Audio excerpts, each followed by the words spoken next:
10ஆம் வசனத்திலிருந்து வேகமாய் வாசிக்கணும். நான் வேகமா போக விரும்புகிறேன். எபிரேயர் எழுதின புஸ்தகம் 12ஆம் அதிகாரம் 10வது வசனம்.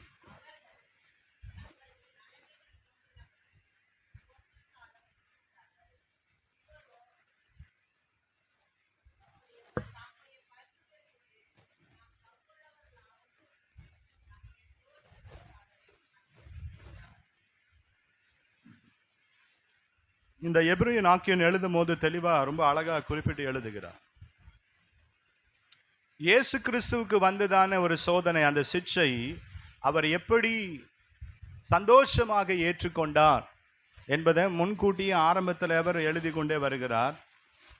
2ஆம் வசனம் 12:2 இப்படி சொல்லுகிறது, அவர் தமக்கு முன் வைத்திருந்த சந்தோஷத்தின் பொருட்டு, அப்படின்னா சிங்காசனத்தை சந்தோஷமாய் ஏற்றுக்கொள்ள வேண்டும், அந்த சிங்காசனம் தான் எனக்குன்னு சொல்லி அதையே பிடித்து கொண்டு இல்லாம பிதாவுடைய வலது பாரிசத்தில் வீற்றிருக்கிற அந்த மேன்மையை அவர் விரும்பாமல், கவனிங்க, அதை அவர் அதிகமா என்ன பண்ணலையா, விரும்பல. அதை காட்டிலும் என்ன செய்தாராம், தமக்கு முன் வைத்திருந்த அந்த சந்தோஷத்தின் பொருட்டு அந்த இடத்தை அவர் விரும்பாமல் அவமானத்தை என்ன பண்ணாராம் எண்ணாமல் சிலுவையை சகித்து தேவனுடைய சிங்காசனத்தின் வலது பாரிசத்தில், அல்லேலூயா, கவனிங்க, அவருக்கு முன்னாடி நிறைய சந்தோஷம் இருந்தது, அதெல்லாம் அவருக்கு முக்கியம் இல்லை. அதை தவிர்த்து அவர் என்ன செய்தாராம், அவமானம், சிலுவையை சுமக்கிறவராக, சிலுவையை சுமந்து சிங்காசனத்தில் உட்காருகிறவராய் மாறினார். அல்லேலூயா. இது அவருக்கு ஒரு பெரிய சிக்ஷை, ஒரு சோதனை, பிதாவினால் உண்டான ஒரு காரியம். அதை தொடர்ந்து தான் அவர் இங்கே எழுதி கொண்டே வருகிறார். அவர்கள் தங்களுக்கு நலமென்று தோன்றினபடி, எவர்கள், மேல நீங்க 9ஆம் வசனத்தை வாசிக்கணும், யார் தங்களுக்கு நலம் என்று சிக்ஷிக்கிறாங்க, சோதிக்கிறாங்க, வாசிங்க. இல்ல, 9ஆம் வசனம். சரீரத்தின் தகப்பன்மார்கள், இப்ப யாரு நம்ம நன்மை கண்டு சிக்ஷிக்கிறாங்களா? அல்லேலூயா. தகப்பன்மார்கள், நம்முடைய பெற்றோர்கள் நம்மை நலம் என்று, நமக்கு நலமா இருக்க வேண்டும் என்று என்ன பண்ணாங்களாம், நம்மை சிட்சித்தாங்க, நம்மை தண்டித்தாங்க, நம்மை கண்டித்தார்கள். இருந்தாங்களா இல்லையா? உங்களை அடிக்கல, உங்களை கண்டிக்கல, உங்களை சிட்சிக்கல அப்படின்னா நிச்சயமா நீங்களும் நானும் இங்க உட்கார்ந்து இருக்கவே. அல்லேலூயா.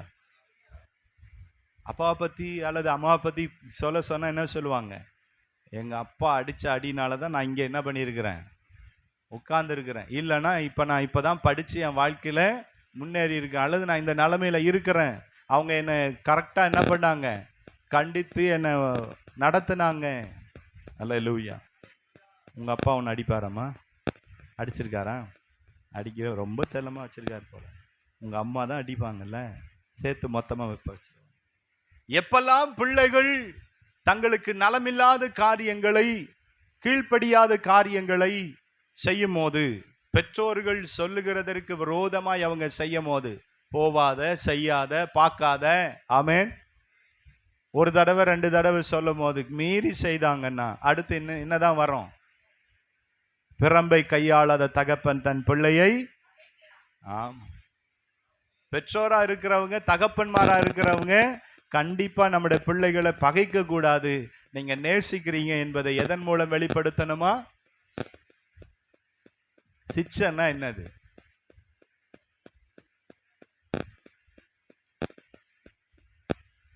உங்க பிள்ளைகளை என்னைக்காவது சோதிச்சிருக்கீங்களா? அவங்க தான் எங்களை சோதிக்கிறாங்க. நீங்க சோதிச்சிருக்கீங்களா? என்ன சிஸ்டர், ஏதாவது ஒரு எக்ஸாம்பிள் சொல்லுங்க.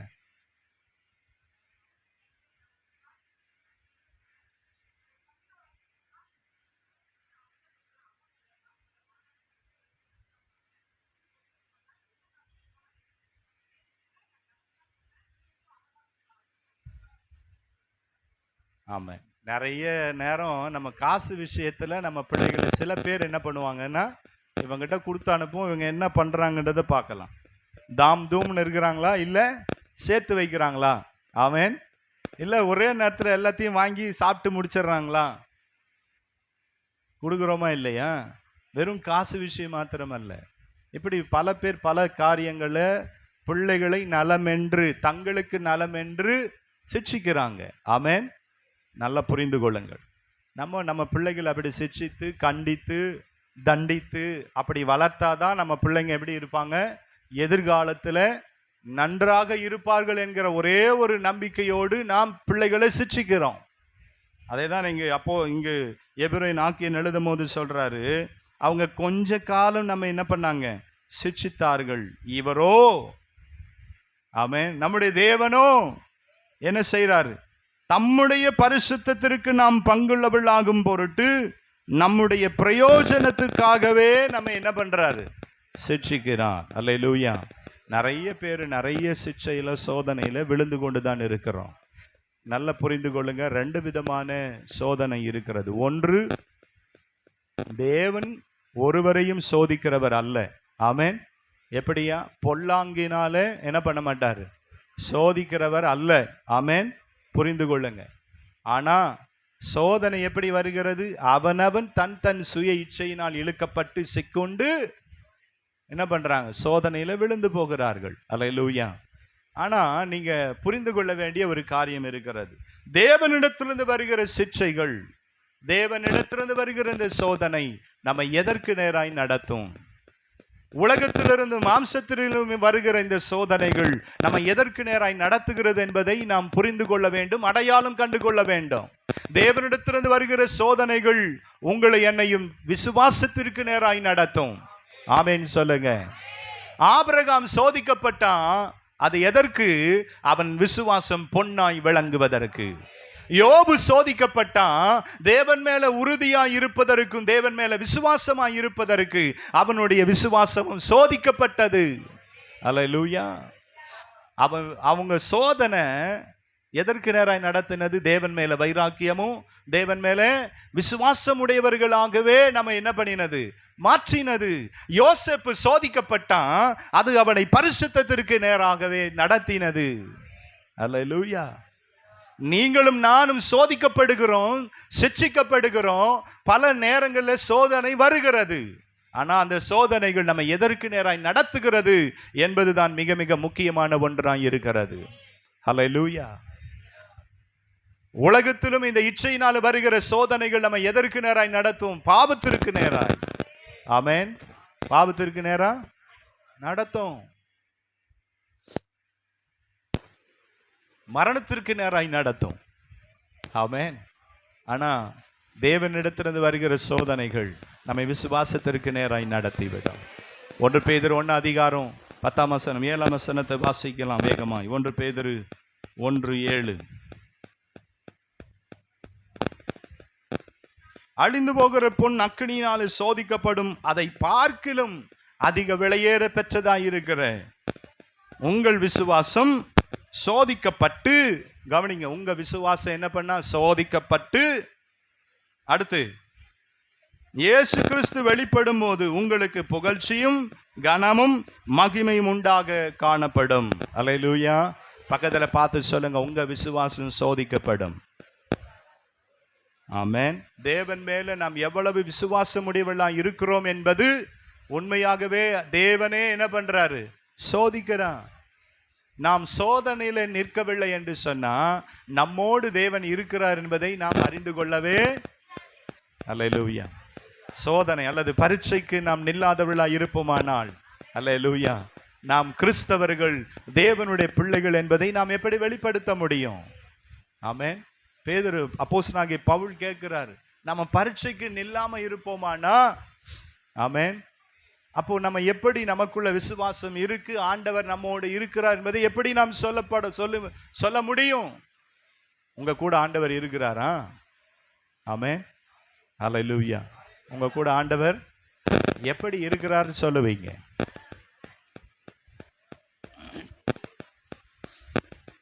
எப்படி ஆண்டவர் உங்க கூட இருக்கிறார் என்பதை சொல்லுவீர்கள்? ஜீவனோடு இருக்கிறேன், சோதிச்சு பார்க்குறீங்க. ஆமென். ஆண்டவர் என் ஜெபத்துக்கு பதில் கொடுக்கிறாரா இல்லையா? ஆமென். ஆண்டவர் சில நேரங்களில் என்ன பண்றோம், ஆண்டவர் என் கூட இருக்கிறீங்களா?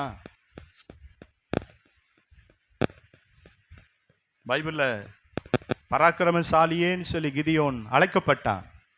அவனுக்கு கிடைத்த வாய்ப்பெல்லாம் பயன்படுத்தி கொண்டான். நீங்க என் கூட இருக்கிறீங்களா? என்னோடு பேசுறது ஆண்டவர் தானா? ஆமென். எனக்கு இந்த தரிசனம், இந்த வெளிப்பாடு, இந்த திட்டங்கள் கிடைத்ததெல்லாம் ஆண்டவர் தான் கொடுத்தாரா? அதனால 1க்கு 3 தடவை அதிகமாய் தேவ தூதனோடு என்ன பண்றாரு? கர்த்தருடைய தூதனை அவரு டெஸ்ட் பண்ணிக்கிட்டே இருக்கிறார். இந்த ஒரு தடவை, இன்னும் ஒரு தடவை ஆண்டவர் கோபம் வராது இருப்பதாக. உங்களோடு கர்த்தர் இருக்கிறார் என்பதை எதனால் அறிந்து கொள்ள முடியும்? உங்களுக்கும் எனக்கும் வருகிற சோதனை பொறுத்து தான் கர்த்தர் இருக்கிறார் இல்லை என்பதை அறிந்து கொள்ள முடியும். அல்லேலூயா. பலவீன சோதனை, குடும்ப வாழ்க்கையில சோதனைகள், ஆமென். ஃபைனான்சியலா சோதனைகள், ஆமென். பாவ சோதனைகள், இப்படி பலவித சோதனைகள் இருக்கிறது. இந்த சோதனைகள் எல்லாம் நம்ம எதற்கு நேராய் நடத்துகிறது? ஆண்டவர் சொல்றாரு, உங்களுக்கு வருகிற சிக்ஷை, ஆமென், நமக்கு நலமென்று நம்முடைய பெற்றோர்கள் நம்மை சிட்சித்தாங்க, தண்டித்தாங்க. நம்முடைய ஆண்டவரும் உங்களை என்னையும் அவருக்குள்ள ஒழுங்குபடுத்துவதற்கு, நம்மை சீர்படுத்துவதற்கு, அல்லேலூயா, அவருடைய மகிமையை நாம் அடைந்து கொள்வதற்கு கர்த்தர் என்ன பண்றாரு? சிட்சிக்கிறான். சரி, இந்த வசனம் தெளிவாய் போதிக்கிறது. நீதிமொழிகள் எழுதின புத்தகம் 3 அதிகாரம் 10-11 வாசிங்க. அப்ப 11-12 வாசி. என் மகனே, கர்த்தருடைய சிட்சையை அற்பமாக எண்ணாதே, அவர் கடிந்து கொள்ளும் போது சோர்ந்து போகாதே. எனக்கு அருமையான விசுவாசியே, கர்த்தர் உன்னை சிட்சிக்கும் போது அதை அற்பமாய் எண்ணாதே. கர்த்தர் உன்னை கடிந்து கொள்ளும் போது சோர்ந்து போகாதே. கர்த்தருடைய வசனம் சில நேரங்களில் கடினமாய் தான் வரும். ஆமென். கர்த்தருடைய வசனம் இன்றைக்கு அது ஒரு கோலும் ஒரு தடியுமா நம்மை தேற்றக்கூடியதா, நம்மை நடத்தக்கூடியதாகவே இருக்கும். சில பேருக்கு அடிச்சாதான் திருந்துவாங்க. சொல்லுங்க, சில பேருக்கு சொன்னாலே என்ன பண்ணிடுவாங்க? புரிந்து கொள்ளுவாங்க, தன்னை மாற்றிக் கொள்ளுவார்கள். அடிபட்டு உதப்பட்டு அனுபவத்துல வந்தாதான் சில பேருக்கு வாழ்க்கைனா என்னன்னு தெரியுது. அதுக்கு முன்னாடி சொல்றோம், இல்லம்மா நீ போவாதம்மா, அப்பா உன் வாழ்க்கை நீயே தெரிந்துக்காதப்பா, இது இல்லப்பா வாழ்க்கை, அவன் நீ கனவு காண்ற மாதிரி இல்லை, சினிமா பார்க்குற மாதிரி இல்லை, நிஜம் வேற. சொல்லுங்க. நிறைய பேருக்கு கண்ணு அப்படியே மூடி இருக்கு, ஒரு மயக்கத்துல இருக்கிறாங்க. ஆமென். அவங்க பார்க்குற மாதிரி இவங்க இப்படியே வாழ்ந்துடணும், இப்படிலாம் நடந்துடணும் நிறைய பேர் இமேஜின் பண்ணிக்கிட்டு இருக்கிறாங்க. அது இல்லை ஒரு வாழ்க்கை. ஆண்டவர் இன்றைக்கு உங்களை கொண்டு என்னை கொண்டு சொல்லுகிற ஒரு காரியம் என்ன? உங்க வாழ்க்கை ஆண்டவருக்குள்ள சீரமைக்கப்பட்டதாக, ஒழுங்குபடுத்தப்பட்டதாய் மாற வேண்டும் என்றுதான் ஆண்டவர் சில நேரங்களில் ஆவிக்குரிய வாழ்க்கையில சிட்சையை, சோதனையை தேவன் அனுமதிக்கிறான். அல்லேலூயா. உங்க இச்சையினால சோதிக்கப்பட்டு நீங்க சிக்கொண்டு விழுவீங்கன்னா அதுக்கு தேவன் பொறுப்பு இல்லை. அல்லேலூயா. அப்படின்னா என்ன பாஸ்டர்? அப்படின்னா என்ன? உங்க ஆசையில நீங்க இழுக்கப்பட்டு நீங்க அதுல விழுவீங்கன்னா அதுக்கு ஆண்டவர் பொறுப்பு. அப்படின்னா என்ன அர்த்தம்?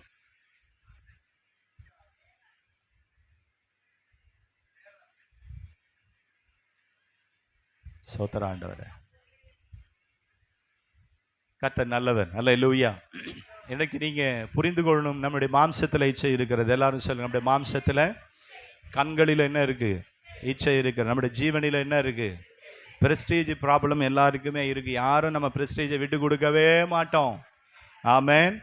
இன்னைக்கு நான் திரும்ப சொல்லுகிறேன், கண்களில் என்ன இருக்கு? நம்முடைய கண்ணு பாருங்க, ரொம்ப ஆண்டவர் ரொம்ப என்ன சொல்றது, ஆச்சரிய விதமாய் தான் தேவன் படைத்து வைத்திருக்கிறான். எதையும் உடனே சீக்கிரமா கேப்சர் பண்ணக்கூடியது.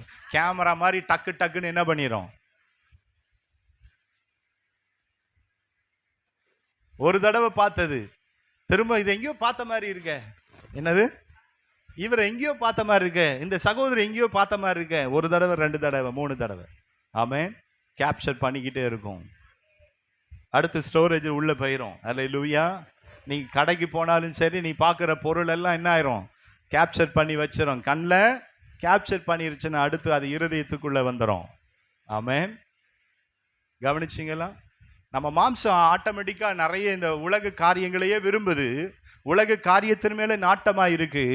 இந்த நாட்டம் வருவதற்கு என்ன காரணம்? நம்ம கண்கள் எதெல்லாம் பார்க்குதோ. அதனாலதான் சாலமோன் ஞானி சொல்லுகிறான், என் கண்கள் இச்சித்தவைகள் ஒன்றையும் நான் விடல. ஆமென். என் கண்கள் இச்சித்தவை ஒன்னையும் எல்லாத்தையும் நான் அனுபவித்துட்டேன், எல்லாத்தையும் ஒரு கை பார்த்துட்டேன்னு சொல்றார். கடைசியில சொல்றாரு, எல்லாம் மாயை. என்னது? எல்லாம் மாயை. அதனால உங்களை எல்லாம் ட்ரை பண்ணுங்க நான் சொல்லல, புரிந்து கொள்ள வேண்டும். கண்ணு உடனே ஒரு மேக்னெட் மாதிரி எதையும் அப்சர்வ் பண்ணும், உடனே இழுக்கக்கூடியது, உடனே கேட்ச் பண்ணக்கூடியது, கம்ப்யூட்டரை விட வேகமானது. சொல்லுங்க, என்னது? ஆமென். எதை பார்க்கிறோம்? ஆமென். அது ரொம்ப முக்கியம். அதை திரும்ப நம்ம உள்ள கொண்டு வருவோமான, அதுதான் நம்ம வாழ்க்கையில என்னவது? செயலா மாறுகிறது.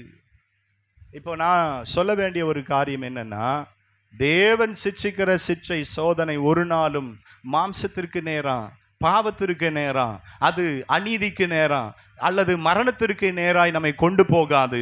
அது நம்மை பரிசுத்தத்திற்கு நேராய் கொண்டு போகும். ஆமென் சொல்லுங்க. ஆண்டவர் தான் இங்க குறிப்பிட்டு எழுதுறாருல. என்ன சொல்றாரு? 12:10 நம்ம வாசித்தோம்.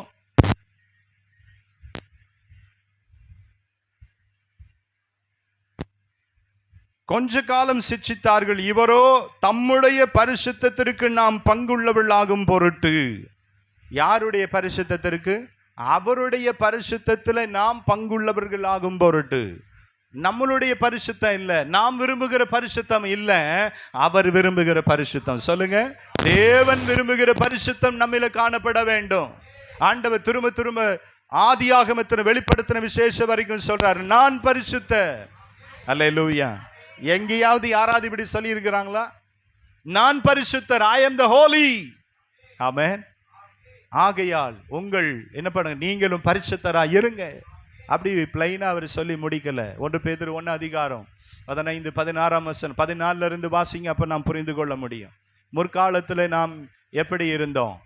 1 பேதுரு 1:14 முன்னே நீங்கள் உங்கள் அறியாமையினாலே கொண்டிருந்த இச்சைகளினால் இனி நடவாமல். கவனிச்சிங்களா? முன்னாடி அறியாமையினால இச்சையினால நடந்து கொண்டீங்க. உங்க ஆசை விருப்பம் நீங்க விரும்புகிறபடி எல்லாம் நடந்து கொண்டீங்க. ஆமென். இந்த உலகம் கற்றுக் கொடுத்த பாதையில எல்லாம் போனீங்க. பாரம்பரியம் சடங்காச்சாரத்தை ஒன்னையும் விடல, பிரஸ்டீஜ விடல. ஆமென். மாம்சம் விரும்பினபடி எல்லாம் செய்தீர்கள். திரும்ப சொல்றாரு, நீ ஆண்டவர் பிள்ளையா இருக்கிறாய், இனி அப்படி செய்யாம, இனி நீ அப்படி வாழாம, இனி நீ மாம்சத்திற்குரியவனாய் வாழாதபடி, உலகத்தை நேசித்து உலகத்தையே நீ விரும்பி வாழாதபடி. அல்லேலூயா. எப்படி இருக்கணும்? வாசிங்க அடுத்து. கீழ்ப்படுகிற பிள்ளையாயிருந்து, தேவனுக்கு உன்னை ஒப்பு கொடுத்த ஒரு பிள்ளையாயிருந்து, வேர் பிரிக்கப்பட்ட ஒரு பிள்ளையாயிருந்து, ஆண்டவர் சொல்றாரு, நான் பரிசுத்த. வாசிங்க. ஆகையால் நீங்களும் பரிசுத்தராயிருங்கள். ஆமென். அப்படி எழுதியிருக்கிறாரு. திரும்ப வாசிங்க அந்த வசனத்தை. உங்களை அழைத்தவர் பரிசுத்தராயிருக்கிறது போல நீங்களும் பரிசுத்தராயிருங்கள். ஆண்டவர் அங்கு பேதுரு மூலமா அப்படியே பிளாங்கா அப்படியே எழுதல. என்ன சொல்றார்? உங்கள் நடக்கைகள். எல்லாரும் சொல்லுங்க, உங்க நடக்கைகள். ஆமென். உங்க வாழ்க்கையில நீங்க கடந்து போகிற எல்லா பாதைகளிலும், உங்க சொல், செயல், பேச்சு, எல்லா நடக்கைகளிலும் தேவன் விரும்புகிற பரிசுத்தத்தை தான் நாம் வாஞ்சிக்க வேண்டும். அதை தான் நம்ம காத்துக்கொள்ள வேண்டும் என்று ஆண்டவர் விரும்புகிறார். அவர் தம்முடைய பரிசுத்தத்திற்காக, ஆமென், ஆண்டவர் உங்களை என்னையும் சிட்சிக்கிறார். இப்போ உங்களுக்கு வருகிற சோதனை பரிசுத்தத்திற்கு நேராக நடத்துதான். யோசேப்புக்கு வந்த சோதனை அவனை பரிசுத்தத்தை காத்துக்கொள்ள அவனை நடத்தினது. ஆமென். நிறைய பேருக்கு எனக்கு சோதனை வரலன்னு சொல்லவே முடியாது. சோதனை வராத வரைக்கும் நாம் எல்லாம் பரிசுத்தவான்கள். சொல்லுங்க, நம்ம எல்லாம் யாரு? சோதனை உங்க எதிர்க்க இப்ப 2000 நோட்ல நிப்பாட்டிட்டாங்க. 2000 நோட்டு. ஆமென். இப்போ 500 ரூபா நோட்டை வச்சுக்கோ. ஒரு 500 ரூபா நோட்டு ஒரு கத்தையாக அங்கே உங்கள் கண்ணு எதிர்க்கவே இருக்குது, யாரும் பார்க்கல. ஆமென். நீங்கள் மாத்திரம் அதை பார்த்துட்டீங்க. அல்லேலூயா.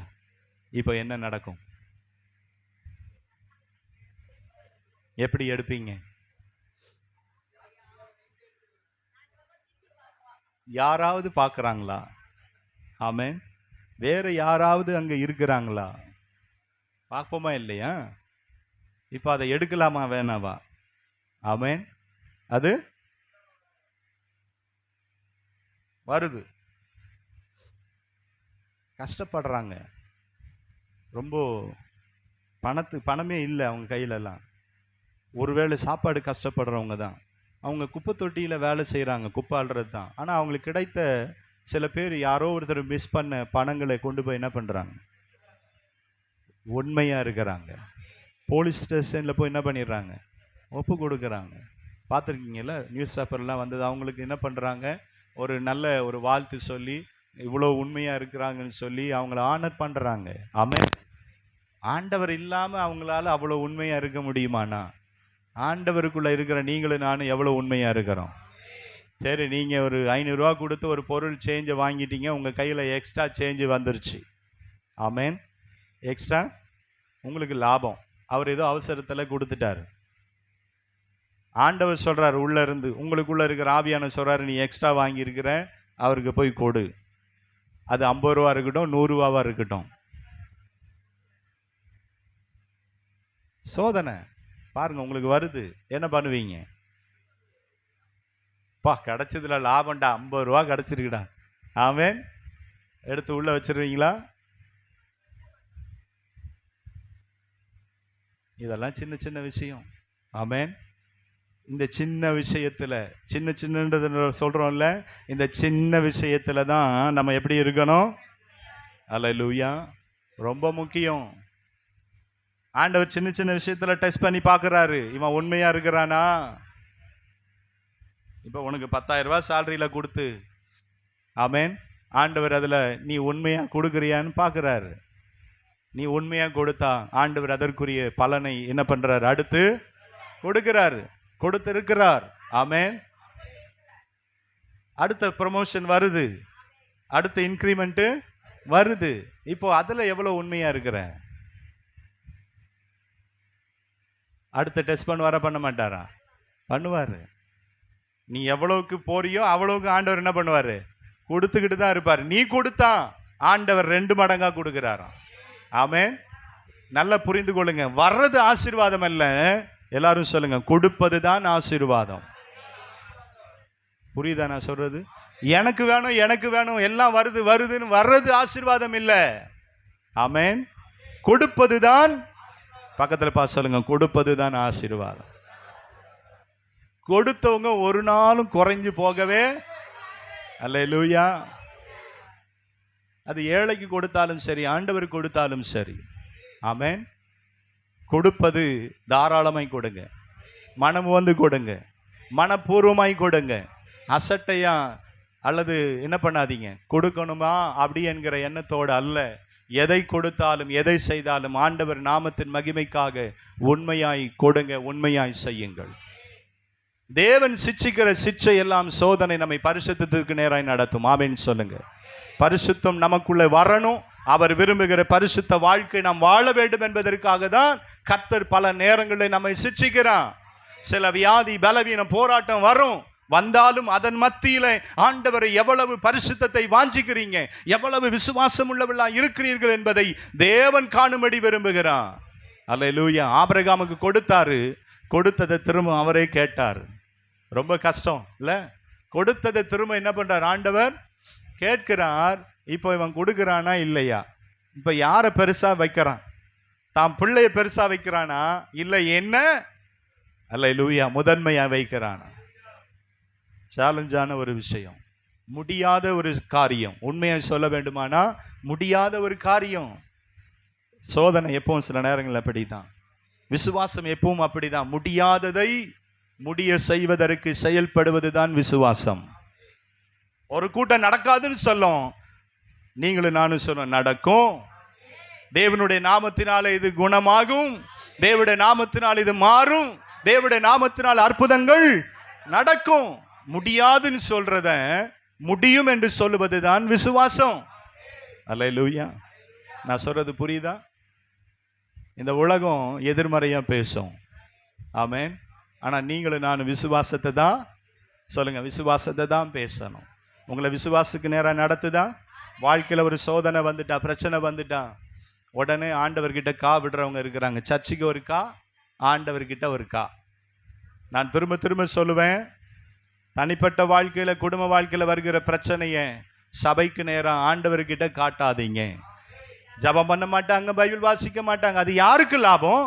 யாருக்கு லாபம் இல்லை, உனக்கு தான் நஷ்டம். உன் ஆத்துமாவை நீ வருத்தி கொள்ளுகிறாய், உன் ஆத்துமாவில விழிப்பில்லாமல் போய்விடுகிறாய். அடுத்து அடுத்து வருகிற சோதனையில நீ தான் விழுந்து கொண்டிருப்ப. அல்லேலூயா. சீஷர்களை பார்த்து ஆண்டவர் சொன்னா, நீ சோதனையில விழுந்து விடாதபடி என்ன பண்ணுங்க, விழித்திருந்து ஜபம் பண்ணு. ஆண்டவர் சொல்லும் போதெல்லாம் உன் மண்டையில ஒன்றும் உரைக்கல. கடைசியில விழுந்த பிறகுதான், அடிப்பட்ட பிறகு நான் ஜபம் பண்றேன்னா அப்படியாவது ஜபம் பண்ணு. சில பேர் என்ன பண்ண மாட்டாங்க, ஜபமும் இல்லை, பைபிளும் இல்லை, சர்ச்சும் இல்லை. ஆமென். நான் சொன்னல கா விட்டுருவாங்கன்னு. சின்ன பிள்ளைங்க கா விடுற மாதிரி ஆண்டவர்கிட்ட சண்டை, சர்ச்சுக்கு சண்டை. சர்ச்சு என்ன பண்ணுச்சு? அல்லேலூயா. அப்படிதான் நிறைய பேர் இன்னைக்கு இருக்கிறாங்க. விசுவாசியை ஒரு நாளும் நாம் அப்படி இருக்கக்கூடாது. உன் தனிப்பட்ட பிரச்சனைய, குடும்ப வாழ்க்கையில் வருகிற பிரச்சனைய ஒரு நாளும் ஒருபோதும் நீங்க ஆண்டவர்கிட்ட என்ன பண்ணாதீங்க. ஆண்டவர்கிட்ட வந்து பலன் கேளு, தேவ சமூகத்தில் உட்காரு, அந்த ஒரு ஞானத்தை கேளு, ஆண்டவர்கிட்ட ஒரு தெளிவை கேளு, சமாதானத்தை கேளுங்க. அதற்கு தான் தேவ சமூகத்தில் வர சொல்றோம். ஏன்? நம்ம எல்லாம் குறைவுள்ளவர்கள், பலவீனமானவர்கள். நம்ம என்ன தீர்மானம் எடுக்கணும் நமக்கு தெரியல. நிறைய நேரம் விழுந்து போகிறோம், சோர்ந்து போகிறோம், உடைந்து போகிறோம். அப்ப தேவ சமூகம் தான் நமக்கு பலன். அல்லேலூயா. அப்போ விசுவாசம் ஏன் பெருகலைன்னா, நீ ஆண்டவரை இன்னும் தேடலை, ஆண்டவர்கிட்ட நெருங்கி வரல. உன் சோதனை நாட்கள்ல, உன் பலவீன நேரங்கள்லாம் தேவனை கிட்டி சேர வேண்டும் என்றுதான் ஆண்டவர் அனுமதிக்கிறான். அல்லேலூயா. சில பேர் கொடுத்து சோதிப்பார், சில பேருக்கு கொடுக்காமலையும் சோதிப்பார். சொல்லுங்க. கொடுத்து பார்ப்பாரு, நீ திரும்ப கொடுக்குறியா இல்லன்னு. சில பேருக்கு சுத்தமா என்னது, கொடுக்கவே மாட்டா, இருக்கிறது எல்லாம் எடுத்துருவாரு. யாரு? யோபு மாதிரி. இவன் என்ன பண்றான்னு பார்க்கலாம். ஆமென். இப்போ புரியுதா? சில பேருக்கு கொடுத்தா நிறைய வந்துடும். என்னது? ஒரு நேரம் பார்த்தீங்கன்னா சில பேருக்கு பாக்கெட்டு ஃபுல்லாகவே இருக்கும் எப்போவுமே. ஆமென். கர்த்தர் நிறைய ஆசீர்வதிச்சிட்டாருன்றீங்க, நிறைய கொடுத்துருக்காருன்னு. சில நேரம் சுத்தமாக எம்டியா. அப்போ என்ன பண்ணுறீங்க?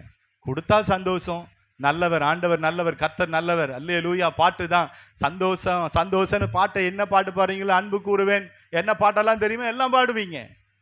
இப்போ ஒரு நேரம் போயிட்டு அப்படியே எம்டியாக வந்தீங்கன்னா, என்ன ஆண்டவரே இன்னைக்கு ஒன்றுமே வருமானமே வரலையே, இன்னைக்கு ஒன்றுமே நடக்கலையே, ஒன்றுமே கிடைக்கலையே, ஆண்டவரை தூஷிக்கிறீங்களா? ஆண்டவர் அந்த சூழ்நிலையிலும் தேவனை மகிமைப்படுத்துறீங்களா? அல்லேலூயா. யோபு ஒருத்தன் தான் அந்த டாக்டிக் அறிந்து இருக்கிறான். என்ன தெரியுமா? கர்த்தர் கொடுத்தான், கர்த்தர் எடுத்தான், கர்த்தருடைய நாமத்துக்கு கொடுத்தாலும் சோத்திரம், கொடுக்கலனாலும் வரணும். வருதா? வரணும். என்னை விடுவித்தாலும் ஆண்டவருக்கு மகிமை, என்னை விடுவிக்காம போனாலும் ஆண்டவருக்கு மகிமை. சாத்ராக், மேஷாக், ஆபேத்நேகோ 3 பேர் நின்று சொன்னாங்க, மரண தருவாயில சொன்னாங்க, கடைசி நேரத்தில் சொன்னாங்க. நம்மளால சொல்ல முடியுமா? உங்க விசுவாசம் எவ்வளவு பலன் உள்ளதா இருக்கிறது? இதுவரைக்கும் உங்க வாழ்க்கையில் வருகிற சிக்ஷைகள், சோதனைகள் எவ்வளவு விசுவாசத்திற்கு நேராய் நடத்தி இருக்கிறது. உங்களுக்குள்ள இருக்கிற விசுவாசம் அழிந்து போகிற பொன் வெள்ளியை பார்க்கல விலையேற பெற்றது என்பதை மறந்து போய்விடாதிருங்க. இந்த விசுவாசம் சோதிக்கப்படும். சோதிக்கப்படுவது எதற்கு? நீ சுத்த பொன்னாய் விளங்க வேண்டும். தேவனுடைய நாளில நீ மகிமையா, புகழ்ச்சியா, கனமாய் அது உனக்கு மாற வேண்டும். அல்லேலூயா. உங்களை விசுவாசத்துக்கு நேராய் நடத்தும், பரிசுத்தத்திற்கு நேராய் நடத்தும். 3வது, தேவனை தரிசிக்கிற காரியத்திற்கு நேராய் நம்மை நடத்தும். இதே வசனத்தை வேகமாக கீழே வாசி பாருங்க. நான் இதிலே தான் நிற்கிறேன். எபிரேயர் 12ஆம் அதிகாரம் கீழே நான் வாசிக்கணும்னு நான் விரும்பினேன். 11, 12 வேகமாய் வாசிங்க.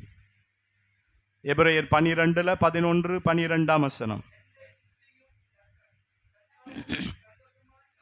காணாமல் காணும்.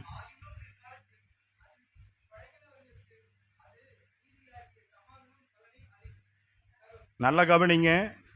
எந்த சிற்சையும் தற்காலத்தில் சந்தோஷமாய் காணாம, நிச்சயமாய் சொல்ல முடியும், நமக்கு வருகிற சோதனை சிற்சைகள் நமக்கு ஒரு நாளும் சந்தோஷத்தை உண்டாக்காது. ஆமென். யாருக்காவது சந்தோஷம் வருமா? வியாதிப்பட்டா, யாருக்காவது பிரச்சனையில் இருந்தால் சந்தோஷம் வருமா? வராது. எந்த சிற்சையும் எந்த சோதனை நமக்கு சந்தோஷத்தை உண்டாக்கவே. ஆனால் பைபிள் என்ன சொல்லுகிறது கவனிங்க. சந்தோஷமாய் காணாமல் துக்கமாய் காணும், அது உண்மை. ஆகிலும் பிற்காலத்தில், சொல்லுங்க, ஆகிலும் பிற்காலத்தில் வருகிற காலங்களிலே, அது அந்த சோதனை பழகினவர்களுக்கு. இது பிசாசினால வருகிற சோதனை, இது தேவனிடத்தில் வருகிற சோதனை. இந்த சோதனை நான் மேற்கொள்ளணும், இந்த சோதனை நான் கடந்து போகணும், இந்த சோதனை நான் ஜெயிக்க வேண்டும் என்று கர்த்தர் உங்களுக்கும் எனக்கும் கற்றுக் கொடுப்பான். அதில் பழகினவங்க, அனுபவப்பட்டவங்க, அதில் அவர்களுக்கு அது கர்த்தருடைய நீதியும் சமாதானம் உள்ளதாய் மாறிவிடும். எந்த சோதனை கண்டு பயப்பட மாட்டாங்க. அல்லேலூயா. எந்த சோதனை கண்டும். ஏன் ஒரு வீட்டில் ஒரு முடிவு எடுக்கிறதுக்கு முன்னாடி, திருமணமோ வீடு கட்டுறதோ அல்லது வேற எந்த காரியமாக இருந்தாலும், பெரியவங்களை, தெரிஞ்ச ஆட்களை, பெரிய ஆட்களை, வீட்டில் மதிக்கக்கூடியவங்களை ஏன் கூப்பிடுறீங்க?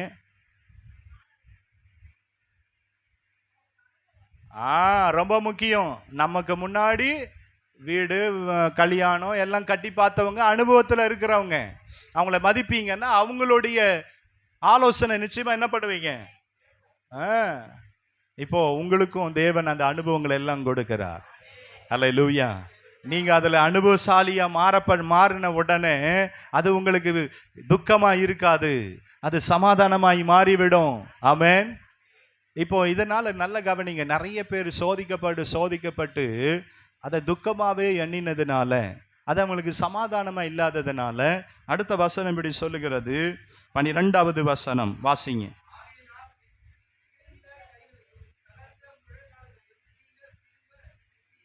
இப்படி சோர்ந்து போனதுனால இப்ப கை எதுவும் செயல்பட முடியல, முழங்கால நிமிர்த்த முடியல. ஆமென். பலவிதமான சோதனையில் அகப்பட்டு எங்க திரும்பினாலும் காற்று அலை மோதி அடிக்கிறது, கடல் கொந்தளிக்கிறது, இனி வாழ முடியாது என்கிற நிலைக்கு தான் தள்ளப்பட்டார்கள். கை செயல்பட முடியாத கைகள், முழங்கால்கள் முடக்க முடியாத ஒரு முழங்கால்கள். ஆமென்.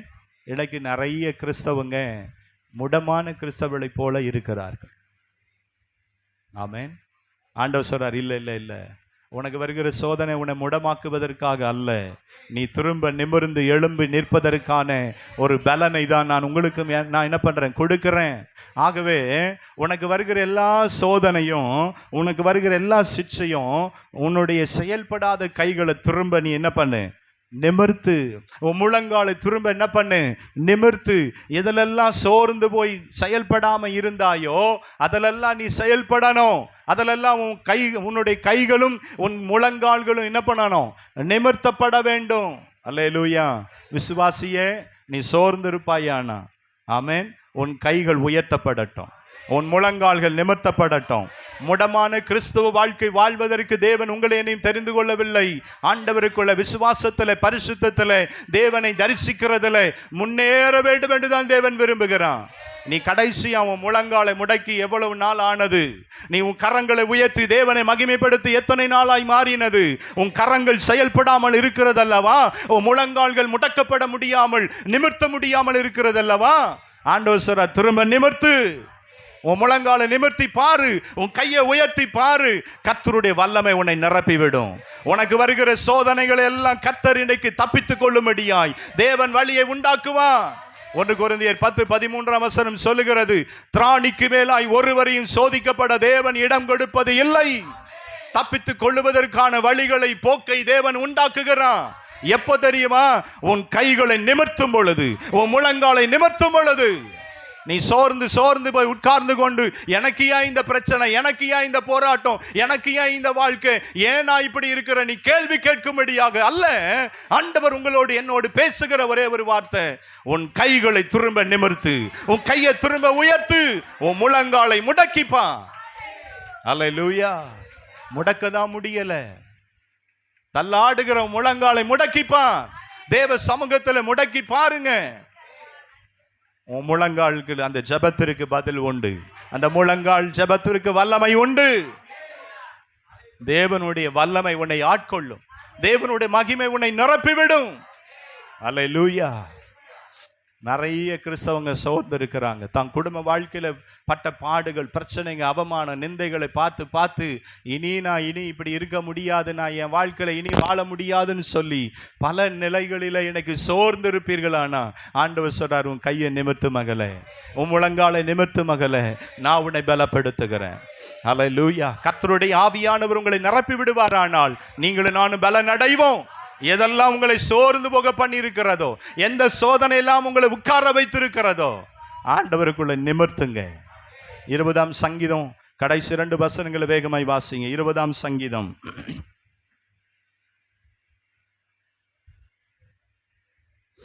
20ஆம் சங்கீதம் கடைசி 2 வசனங்கள். அவர்கள் முறிந்து விழுந்தார்கள், நாங்களோ எழுந்து நிமிர்ந்து நிற்கிறோம். சும்மா எழுந்து நிற்கிறோம் அல்ல, எழுந்து நிமிர்ந்து நிற்கிறோம். ஆமென். கர்த்தர் அப்படிதான் உங்களை எழுந்து நிமிர்ந்து நிற்க வைக்கிற தேவன். ஒரு நாளும் நம்மை மடங்கடிக்கிறவராய் அல்ல, விழுந்து போகும்படியாக அல்ல, திரும்பவுமாய் எழுந்திருக்கும்படி செய்கிற தேவன். மீகா இன்னும் எழுதுகிறார், நான் விழுந்தாலும் எழுந்திருப்பேன். மீகா தீர்க்கதரிசி எழுதுகிறார், நான் விழுந்தாலும் எழுந்திருப்பேன். எழுந்திருக்க முடியுமா? இஸ்ரவேல் ஜனத்தை பார்த்து எலியா தீர்க்கதரிசி கேட்கிறார், எந்த மட்டும் குந்தி குந்தி நடப்பீர்கள்? 2 நினைவுகளா? எந்த மட்டும் குந்தி குந்தி நடப்பீங்க? விசுவாச வாழ்க்கையில குந்தி குந்தி நடக்கிற அனுபவம் முடமான கிறிஸ்தவ வாழ்க்கை என்பதை மறந்து போய் விடாதிருங்க. பரிசுத்தத்தை வாஞ்சிக்காத ஒரு வாழ்க்கை முடமான கிறிஸ்தவம். தேவனை தரிசிக்காத ஒரு வாழ்க்கை முடமான ஒரு கிறிஸ்தவம். விசுவாசத்துல பலன் இல்லாம இருப்பீங்கன்னா அது முடமான ஒரு கிறிஸ்தவத்திற்கு அடையாளம். திரும்ப நிமிர்த்துங்க, உன் கையை உயர்த்துங்க. அதுதான் ஆண்டவர் கொடுக்கிற ஒரு பலன். நான் விழுந்து போக மாட்டேன், நான் தளர்ந்து போக மாட்டேன், என் முழங்காலை பலப்படுத்துகிற ஆண்டவர் என்னோடு கூட இருக்கிறார். அல்லேலூயா. இங்க வேதம் தெளிவாய் சொல்லுகிற அடுத்த வசனம் எபிரேயர் 12ல கீழே நீங்க வாசித்து பாருங்க. 12வது வசனம், 13வது வசனம். முடமாயிருக்கிறது பிசகி போகாமல் சொஸ்தமாகும்படிக்கு உங்கள் பாதங்களுக்கு வழிகளை செவைப்படுத்துங்கள். நீ சுகமாக வேண்டுமானால், உன் முடங்கி போன பிசகி போன உன்னுடைய முழங்கால்கள் திரும்ப நிமிர்த்தப்பட வேண்டுமானால் உன் வழிகளை செவைப்படுத்துங்க. ஆண்டவர் திரும்ப திரும்ப பேசுகிறார், உன் வழி அல்ல வழிகளை. ஆமென். உங்க வழிகளை செவைப்படுத்துங்க. எந்த வழியெல்லாம் செவைப்படாம இருக்கும், ஆண்டவர் சமூகத்தில் முழங்காலை முடக்கி செவைப்படுத்துங்க, ஒப்பு கொடுங்க. ஆண்டவர் 37ஆம் சங்கீதத்தில் 4ஆம் வசனத்தில் என்ன சொன்னார்? உன் வழியை கர்த்தருக்கு ஒப்புவித்து அவர் மேல் நம்பிக்கையாயிரு. ஆமென். உன் சுய புத்தியின் மேலே சாராத, உன் வழிகள் எல்லாம் கர்த்தரை நினைத்துக்கொள். நம்ம செய்யறதே இல்லையே. சர்ச்சு உள்ள இருக்கிற வரைக்கும் தான் ஆண்டவர் ஆண்டவர் சோத்திரம் சோத்திரம் ஆமேன் அல்லேலூயாலாம். சர்ச்சை விட்டு வெளில போனா சோத்திரமும் இல்லை, ஆமேனும் இல்லை. நிறைய பேருக்கு ஆத்திரமா வருது, கோபம் தான் வருது, எரிச்சல் தான் வருது. அல்லேலூயா. ஏன் தெரியுமா எரிச்சல் வருது? தன் வாழ்க்கையில அடிபட்டு சோதிக்கப்பட்டு யாரையும் நம்பிக்கையா வைக்க முடியாம ஆண்டவருக்குள்ள பலனா இல்லாம இருப்பாங்கன்னா யாரை பார்த்தாலும் எரிச்சல் அடைவாங்க. பாஸ்டர் என்ன பாஸ்டர்? எஸ், இதுதான் உண்மை. நீங்க யாரை பார்த்து எரிச்சல் பட்டாலும் இன்னும் நீங்கள் முடமானவர்களாக இருக்கிறீர்கள். ஆமேன். ஒரு ஆமேன் தான் வருது. கிறிஸ்தவர்களுக்கு என்ன வரக்கூடாது? ஆண்டவருடைய பிள்ளைன்னு சொல்றவங்களுக்கு நமக்குள்ள என்ன வரக்கூடாது?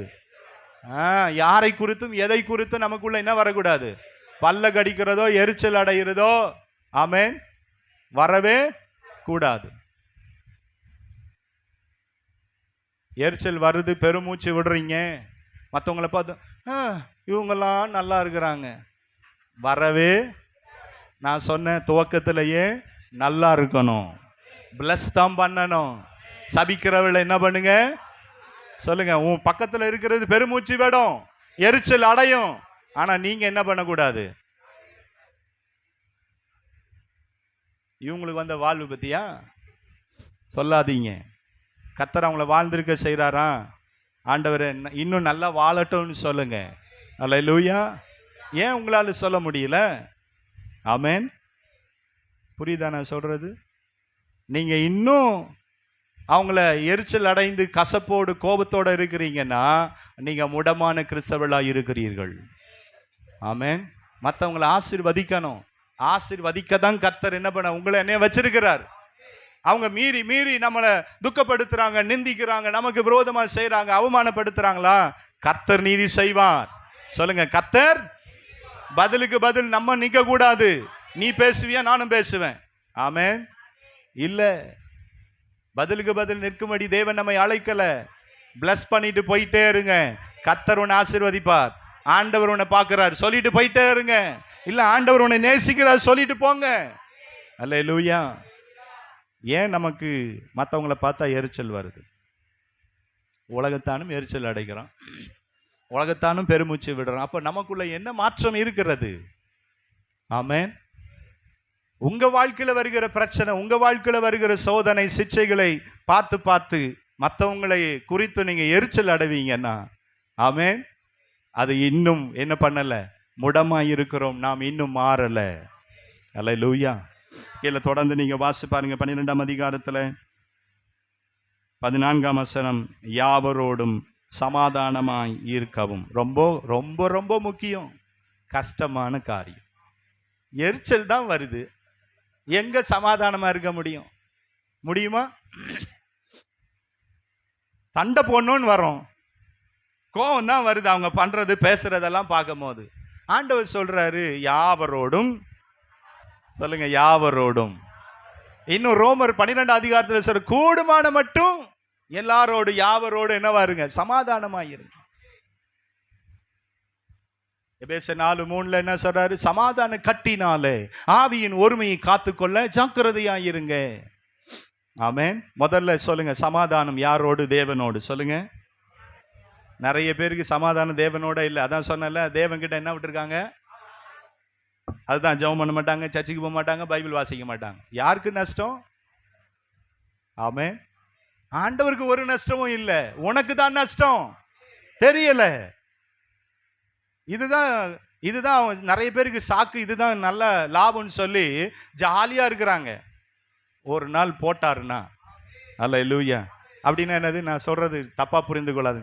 உமது கோலும் உமது தடியும், சில நேரங்களில் கோல் அடிக்கவும் செய்யும், தேற்றவும் செய்யும், தட்டி கொடுக்கவும் செய்யும். சில பேருக்கு அடிச்சாதான் ஓடி வருவாங்கன்னா சில பேர் அடிக்கிறார். ஆமென். சில பேர் தட்டி கொடுக்கிறார், ஆறுதலா பேசுறாரு, சில பேருக்கு கண்டித்து பேசுறாரு. ஆமென். வசனம் ஒரு நாள் யாரையும் அடிக்கல, நல்லா புரிந்து கொள்ளுங்க. கண்டித்து உணர்த்துறார், கண்டித்து பேசுறாரு. அதுல என்ன உணர்வு அடைந்து நீ வந்தா உனக்கு ஆசீர்வாதம். அல்லேலூயா. ஆகவே எனக்கு அருமையானவர்களே, யாவரோடும் சமாதானமாயிருங்கள். முதல்ல உங்க சமாதானம் தேவனோடு. இரண்டாவது உங்கள் கணவன் மனைவி உறவில. சொல்லுங்க, இரண்டாவது சமாதானம். என்னது?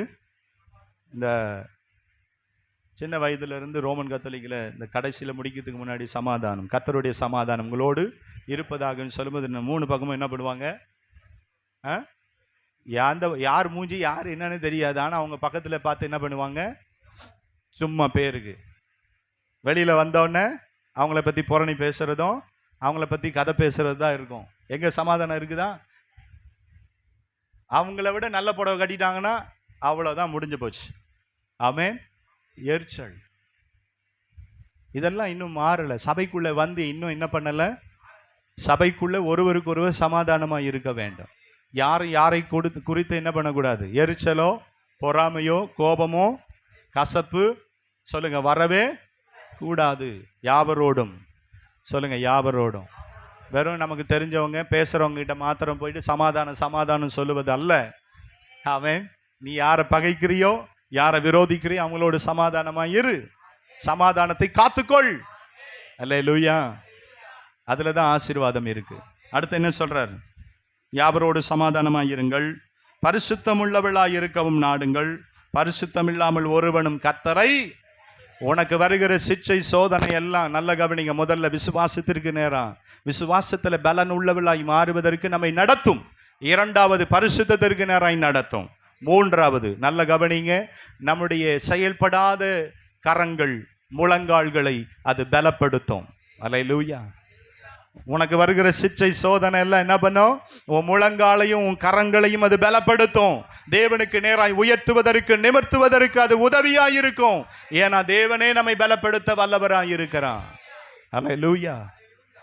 நான்காவது, நமக்கு வருகிற சிச்சை சோதனைகள் யாவரோடும் சமாதானமாய் இருக்க நம்மை நடத்தும். என்னது? ஏன்? நான் அடிபட்டு இருக்கிறேன், நான் மன்னிக்கணும், ஆமென், நான் என்ன பண்ணணும்? மற்றவங்களை ஆசீர்வதிக்கணும், ஆண்டவருடைய அன்பை வெளிப்படுத்தணும், அதனால நான் சமாதானத்தை காத்துக்கொள்ளுகிறேன். அல்லேலூயா. இப்போ சொல்லுங்க, யாவரோடும் இருக்கிறீங்களா? குடும்ப வாழ்க்கை சமாதானம், உங்க சுற்று பகுதியில் சமாதானம், ஆமென், சபைக்குள்ள சமாதானம். எப்போ சமாதானம் தங்கும்? நீங்கள் பாத்திரவானா இருந்தால் அந்த சமாதானம் உங்க வீட்டில் தங்கும். ஆண்டவர் தான் சொன்னார். சமாதானம் எப்போ உன் சிந்தை இருதயத்தை நிரப்பும்? உன் முழங்காலை முடக்கி தேவனுக்கு நேராக ஜெபத்தில் ஏறெடுக்கப்படும் போதெல்லாம் சமாதானம் உன் சிந்தையை நிரப்பும். ஆமென். பிலிப்பியர் 4:7 தானே சொல்லுகிறது. தேவ சமாதானம் உங்க சிந்தை இருதயத்தை அது ஆட்கொள்ளும். எப்போ உன் முழங்காலை முடக்கி தேவனிடத்தில் எல்லாம் குறையை சொல்லும் போது. ஆமென். கர்த்தருக்கு மகிமை உண்டாகட்டும். பரிசுத்தம் இல்லாமல் ஒருவனும் தேவனை தரிசிக்க முடியாது. கடைசியாக, உங்க சிச்சை, உங்க சோதனை எதற்கு நேராய் நடத்தும்? தேவனை தரிசிப்பதற்கு நேராய் நடத்தும். பரிசுத்தம் உங்களுக்குள்ள வந்துட்டா நீங்களும் நானும் தேவனை தரிசிக்கிறவர்களாய் மாறிவிடுவோம். இந்த பூமியில தரிசிப்பது அல்ல, மறுமையில பரலோக ராஜ்யத்தில் தேவனை தரிசிக்கிறவர்களாய் மாறிவிட வேண்டும். ஆமென். அதற்கு தான் இந்த ஓட்டம், அதற்கு தான் இந்த ஜெபம், அதற்கு தான் இந்த உபவாசம், இந்த ஆராதனை எல்லாம்.